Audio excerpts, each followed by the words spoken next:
Isang paalala, ang video na ito ay ayon lamang sa aking sariling pananaliksik. Hindi ko nais na pilitin ang sino man na maniwala sa videong inyong matutunghayan. Kung hindi kayo kumbinsido sa mga impormasyon at taliwas ang inyong paniniwala sa kaalamang aking ilalahad, maaari kayong gumawa ng sarili ninyong pagsisiyasat para sa inyong kakontentuhan. Ang videong ito ay gabay lamang sa mas malalim na kaalaman at pag-intindi at hindi gawa ng isang profesional. Naniniwala ako na malaya tayong magbigay ng opinyon at suhestyon bilang malayang mamamayan ng Pilipinas. Maraming salamat po.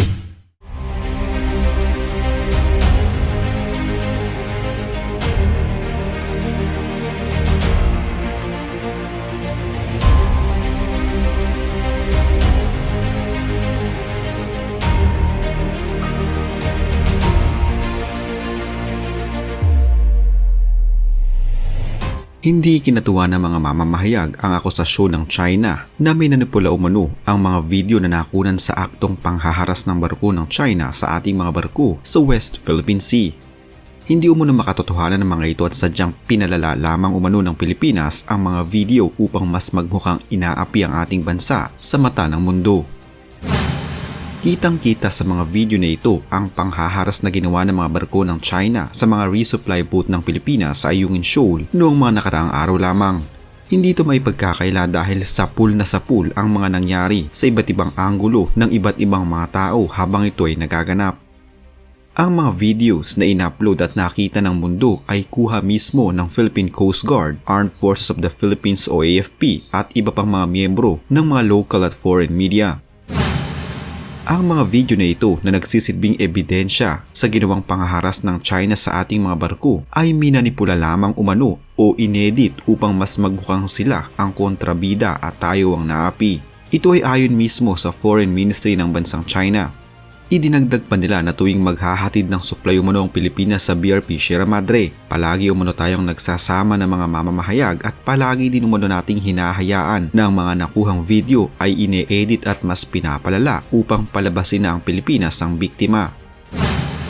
Makikita sa mga nakuhang video ng ilan nating mga mamamahayag mula sa iba't ibang mga news channels sa bansa kung paano hinarang, dinikitan at binomba ng tubig ang ating mga resupply boat, partikular na ang Oneida May 4 habang ang mga ito ay patungong Ayungin Shoal upang maghatid lamang ng supply sa BRP Sierra Madre. Ang marahas na mga insidente na ito nakunan din ng China Coast Guard na makikita kung paanong bombahin ng isang barko nila ang Oneida May 4 na barko. Ibang-iba ito sa video na nakunan naman ng Armed Forces of the Philippines o AFP dahil makikita sa video na binomba sa harap at sa likod ng sabay ang ating bangka. Hindi matanggap ng National Union of Journalists of the Philippines ang akusasyon ng Chinese Foreign Ministry. Ayon sa samahan, hindi na didiktahan ng pamahalaan ang pagbabalita sa Pilipinas at kitang-kita sa video ang katotohanan na wala umanong naganap na pagdaragdag bawas sa mga video na nakuna ng ating mga mamamahayag at ng AFP. Ayon naman sa Foreign Correspondents Association of the Philippines o FOCAP, lantaran umanong pagsisinungaling ang ipinaparatang ng China sa Pilipinas na minamanipula ang mga videos. Malaking insulto umano ito sa integridad ng mga mamamahayag ng Pilipinas at ng ilang mga foreign media. Nakakaalarma din umano ang tila pagtatangka ng China na busalan o takpan ng kalayaan ng independent press. Bukod sa mga nakuha ng ating mga mamamahayag at ilang pang foreign media, patunay rin sa ginawa nilang pangharas ang ilang video naman nakuha ng mga mismong sakay ng Oneida May 4. Makikita sa video na ito ang tila kalbaryong idinulot ng pambobomba ng tubig sa ating mga tauhan. Nakakover ang ating mga Navy personnel habang rumaragasa sa kanilang harapan ng tubig na ibinobomba ng China. Aakalain mo na binabagyo sila sa loob ng Oneida May 4. Umugong ang malakas na puwersa ng tubig na tumagos sa barkong gawa lamang sa kahoy. Tumagal ang pambobomba ng tubig na nasa 1 oras at halos hindi na makayang bigat ng tubig na pumasok sa bangka. Maririnig din ang ibang mga tauhan na nasusuka na sa tubig.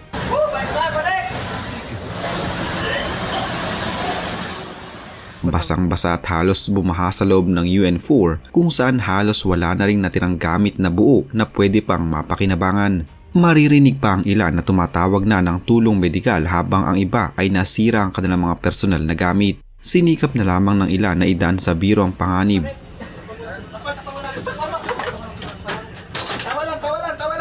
At kitang-kitang hindi maitatanggi ang seryosong epekto sa barko at sa mga crew nito. Ang ilan pa nga sa ating mga tauhan ay napadasal pa dahil sa tindi ng ginawang pambobomba ng China sa mga bangkang sinasakyan nila. Sa katunayan, 3 miyembro ng Philippine Navy ang nasaktan sa insidente na ito. Akala pa ng mga ito ay katapusan na ng kanilang buhay. Nangyari po kasi naman parang transport, ano na kami, kanya-kanyang tago. Ayon kay AFP Chief Romeo Bronner, ang water cannon attack na ito ang pinaka-agresibo at pinakadelikadong naging aksyon ng China kumpara sa mga nagdaang mga resupply mission sa BRP Sierra Madre sa Ayungin Shoal. The pressure ng water was enough to throw one of our personnel yung tinamaan. Kung natin alam yung objective talaga nung Chinese Coast Guard nung ginawa nila yon, no? But the fact is malakas yung stream ng tubig na binuga ng kanilang water cannon. Iginiit ng AFP Western Command na walang makakapigil sa pagpapatuloy ng resupply mission ng Pilipinas. Kahit anong klase umuno ng pagharang ang gawin ng China sa ating mga bangkang maghahatid ng supply sa ating mga tauhan sa BRP Sierra Madre, hindi pa rin umuno matitinag ang ating bansa at ang ating puwersa na gawin ito ng paulit-ulit. Hindi din umuno madidiktahan ng China ang ating bansa na gawin ng mga sa tingin nila ay hindi tama pero para sa atin ay pinagtatanggol lamang natin ang dapat para sa ating mga teritoryo. Sa kabila nito, China pa ang may ganang magreklamo sa ating foreign affairs sa umunoy panghihimasok ng Pilipinas sa South China Sea at pagdadala nila ng mga construction supply sa BRP Sierra Madre. Inulit ng embahada nito ang mga dati ng akusasyon sa baygit na may karapatan sila base sa kasaysayan at dapat daw itigil na ng Pilipinas ang panghahamon na ito dahil handa raw ang China Coast Guard na dumipensa at umatake kahit anumang oras. At ayon pa sa Coast Guard nila na ayon umano sa batas at profesional ang kanilang mga nagiging aksyon. May hiwalay din na banta ang Defense Ministry ng China at ang Foreign Ministry nito. Dapat umano na maging handa ang ating bansa sa mga posibleng kahihinatnan kung magpapatuloy tayo sa ating mga aksyon. Kung hindi pa sapat ang mga videos na ito para sa China at ipagpipilitan pa rin nila na tayo ang nagsisimula ng gulo, isa pang video ang kumalat ngayon sa internet na maaaring magpapatahimik sa kanilang akusasyon.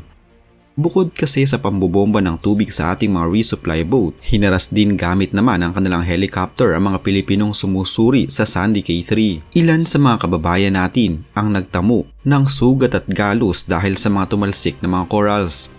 Habang binobomba ng China ang ating mga bangka, matinding hangin naman ang ipinalasap sa atin ng kanilang Chinese Navy helicopter sa Sandy K3 habang nagsusuri sa lugar ang B4 at mga marine scientists ng University of the Philippines Diliman Institute of Biology.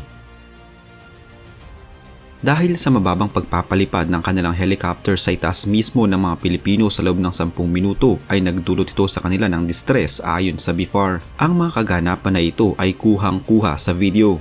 Sa isang punto ay napadapa na lamang isang miyembro ng B4 at nagtakip ng mukha upang salagin ang hangin mula sa LC ng helicopter. Dahil din sa mga nagtalsikang mga corals ay nagtamo ng galos at hiwa ang ilan nating mga kababayan.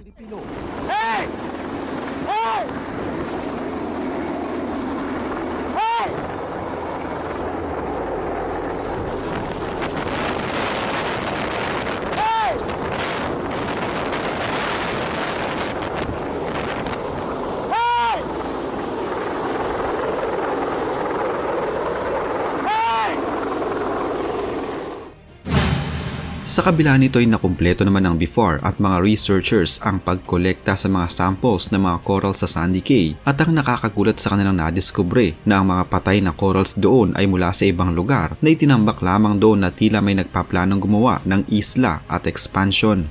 Hindi na din umano maganda ang mga lagay ng bahura sa paligid ng Sandy Cay 3. Wala na rin ang mga malalaking isda na isang indikasyon ng sobra-sobrang pangingisda.